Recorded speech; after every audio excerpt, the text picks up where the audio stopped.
Memunduta Rukmi ngono cacah ya. Ngapunten aja salat ning kono to.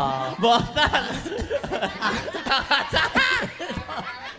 Lho kok semapun ning kono ki lho. Sampeyan ku lek gletak dadi ingkung lho. Cacah ki kudu genduren lho iki kok. Aduh. Lah kok soleh kok kliwat kok salat kok ning kono kok. Masaku. Pancen niku ning jaba nek rokmi niku. Nggih, nek rok niku ning jaba. Heeh, bedane karo rak. Rak niku wadah piring. Piring niku nggo mangan. Dadi semangat hidup mangan ramangan pokoke mangan. Ngoten. Mila niku pentasé teng Nganjuk. Nganjuk niku mangan kalih ngunjuk. Wong ngono. Nggih. Iki ning Jabon. Dadi Jayalah dan apa?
Bocah ajaib saka Kediri no. Wah, Niken Salintri.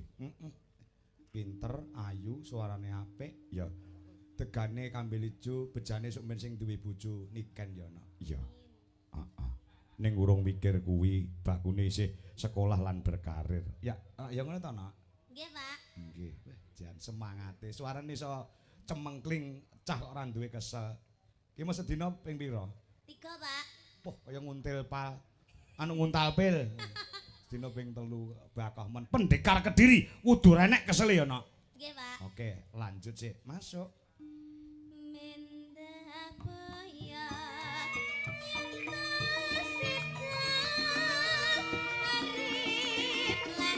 Kedua, garap instrumen gamelan Bali.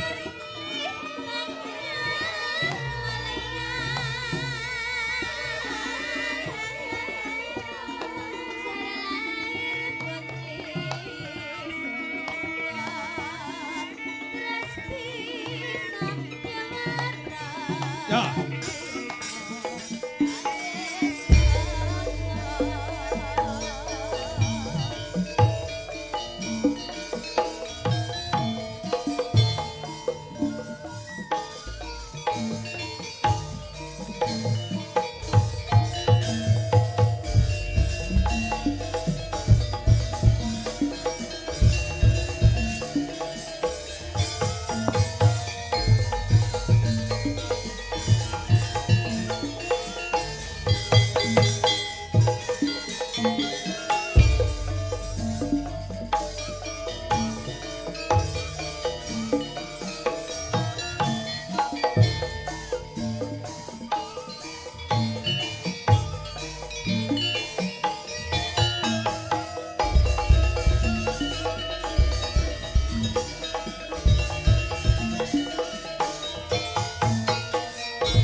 bulan Oktober ya masih dalam rangkaian acara hari ulang tahun Partai Golongan Karya utawa Golkar no. Oh ngono ya.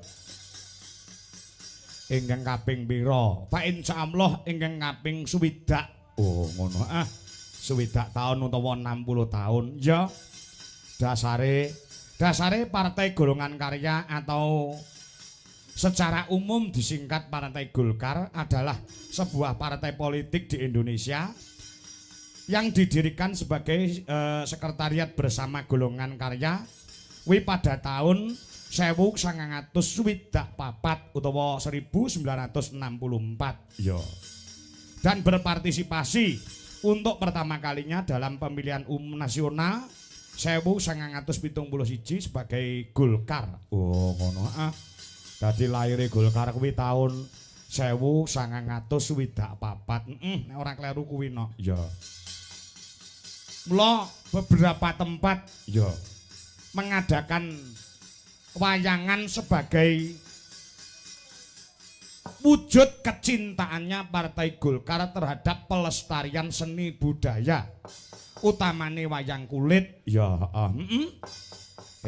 kaya ngono sengkut anggone para kadang-kadang saka ing Partai Golkar nggone nguri-nguri kelawan budaya barengi pengetan hari ulang tahun Partai Golkar yang ke-60. Oh, ngono ah. Ya. Mergo wis terbukti nek bahwasanya Partai Golkar ki partai sing hebat. Heeh.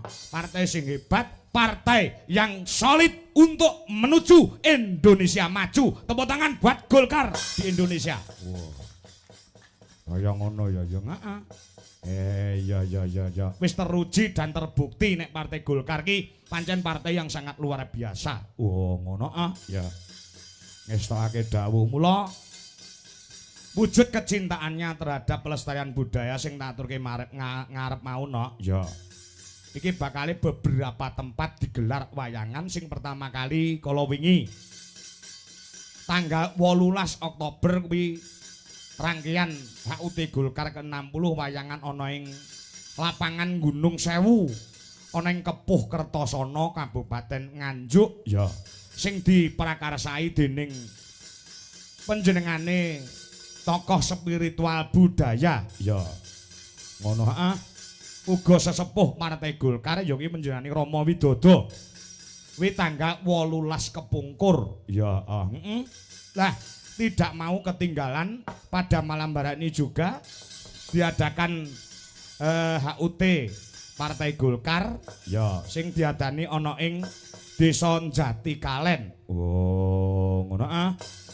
Ngiras pantes tasyakuran panjenengane Bapak Muhammad Sapi'i sebagai anggota DPRD Kabupaten Nganjuk. Oh, ngono ya ya. Iya.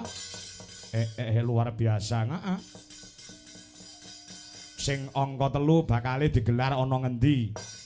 Sing angka 3 wa insyaallah Partai Golkar akan wayangan lagi ana ing Kabupaten Trenggalek. Kuwi tanggal 2 November. Oh, ana Trenggalek. Heeh, dibacutke tanggal 16 ana ing Kota Pahlawan Surabaya November. Heeh, kuwi malam Minggu no. Oh, malam Minggu. Heeh. Kuwi sing kaping 4. Heeh. Iya. Ingkang kaping 5 kapan? Ingkang kaping 5 fa insyaallah engko nek ora tanggal 23 apa tanggal 30 November kuwi pas malam Minggu ya. Nang ngendi? Ngenteni panjenengane Pak Haji Karyo sing nanggap sumben tanggal kuwi.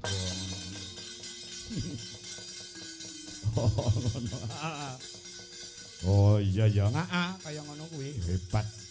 Golkar pancen luar biasa, heeh.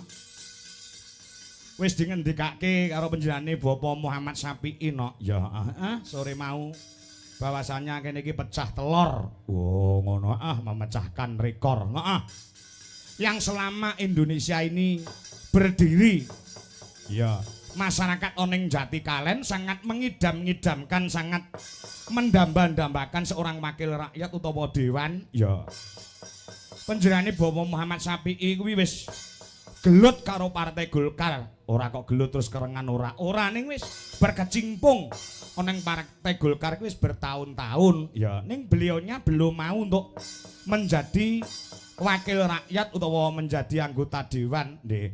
Alhamdulillah tahun 2024 ya diketuk hatine saka ing Gusti Kang Murbeng dumadi supaya nuruti kekarepaning para warga masyarakat ana ing Jatikalen. Sebenere panjenengane pamora dadi dewan kuwi uripe wis sarwa turah no. Ya ngono ya heeh. Ning bobote panggilan hati merga prinsipe panjenengane Pak Muhammad Syafi'i kuwi apik-apike wong becik-becike wong kuwi lamun tok uripe bisa piguna tumrap bebrayan agung utawa uripe bisa piguna tumrap wong akeh utawa wong pirang-pirang.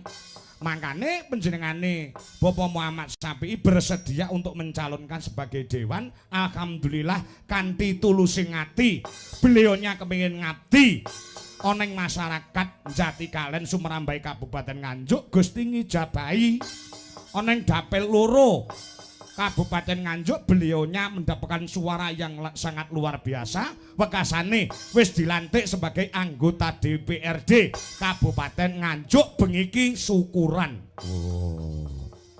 Kaya ngono ya, heeh. Saiki Jatikalen wis pecah telur, wis eneng dewan utawa wis ana wakiling rakyat. Beliaunya siap 24 jam untuk melayani masyarakat. Fa insyaallah panjenengane anggone dadi anggota dewan iki wis ora golek bondo no. Bondone iki wis kurang apa Pak Syafi'i karo Ibu. Oh ngono, heeh. Daleme kaya ngono, usahane ya maju. Ya mung keikhlasan ati saka panjenengane Bapak Muhammad Syafi'i sing kepengin ngabdi marang masyarakat Jatikalen. Merga beliaunya mempunyai rasa handarbeni tumraping Jatikalen, wekasane beliau maju lan iso kepilih dening lapisaning para kawula dasih. Oh iya. Iya kaya ngono ya, heeh. Pak insyaallah engko beliaunya dadi wakil rakyat sing bener-bener amanah nggone menyambung lidah rakyat utawa menampung aspirasi masyarakat oneng Jatikalen sehingga kedepannya Jatikalen menjadi lebih maju, lebih gondeli marang persatuan kesatuan. Pancen sing diajak kaya ngono no. Wah iya. Ngestoke dawuh kuwi pecah telur sing pisanan. Ya. Pecah telur sing kedua apa? Sing kedua wis ngene Nduk, aku tak cerita ya.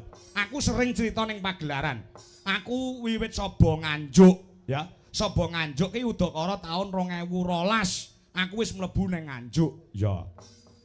Desa-desa kecamatan-kecamatan sekabupaten Nganjuk wis tak jajah wit taun 2012. Namun Jatikalen baru pertama kali ini dalang kangko sowan ana ing Jatikalen merga ditanggap dening panjenengane Pak Muhammad Syafi'i. Tepuk tangan buat beliaunya. Kaya ngono ya, heeh. Monggo sing tak incim iki ya mung Jatikalen ki kapan lek wayangan aku ya. Lengkong wis, Bagor Wetan, Bagor Kulon. Berbek ya, heeh. Tanjung Anom, Ngronggot, Luceret ya. Kertosana wis tak jajah kabeh. Lah, iki tumraping amake dhewe juga pecah telur. Pecah telur iso ngambah ana ing Jatikalen. Ya, iya. Pecah telur yang ketiga selama saya menjadi dalang wiwit tahun 96 97 baru kali ini ditanggap uang belas ora dinyang. Oh ngono. Kaya ngono ya, iya. Luar biasa wong piyaine kaya ngono kok. Le grapyak le semanak karo ibu aku teko sore mau langsung bae ya. Oh ngono. Monggo Mas Kongko engko pinarak mriko. Ya. Ya, matur sembah nuwun wis pokoke muga-muga awake dhewe isanin jurung pandonga kedepannya Partai Golkar tetap semakin solid, Kang Sarto semakin maju dan selalu berkarya untuk rakyat, untuk masyarakat Indonesia. Amin. Ya, Yo ngaturke lelagon apa? Mars Partai Golkar. Ya, Mars Partai Golkar. Ya. Kanca-kanca Dwijo Laras Indonesia. Ya, komplit kabeh mangkat iki. Ya, yogane utawa panjake nganti turah-turah. Oh, ngono ah. Nek lumrahe yoga dalang ki wong 18, ya. Wong 19, ya. Iki enek wong 17. Ya. 17 enom kabeh ora nek sing tuwek, sebabe tuwek sithik tak pateni masalah. Ya. Ngono ah, ya. Ganteng-ganteng bergas-bergas, ya cemlorot-cemlorot kabeh, ya. Sret-sret-sret. Yo sing semangat kanca-kanca Waranggana juga kanca-kanca Wiraswara. Aja kalah semangate kalian kader-kader Golkar, juga pengurus Golkar karena pada malam hari ini juga dirawi Ketua DPD Golkar penjani Ibu Maria Tunda Dewi, Emsos MSI, juga Dewan Penasihat Partai Golkar penjani Bapak Adi Wibowo, ya. Uga Dewan Penasihat penjani Bapak Marsono SH beserta Ibu Ketua DPD Golkar Trenggalek ya keparang rawuh insyaallah. Ketua DPD Golkar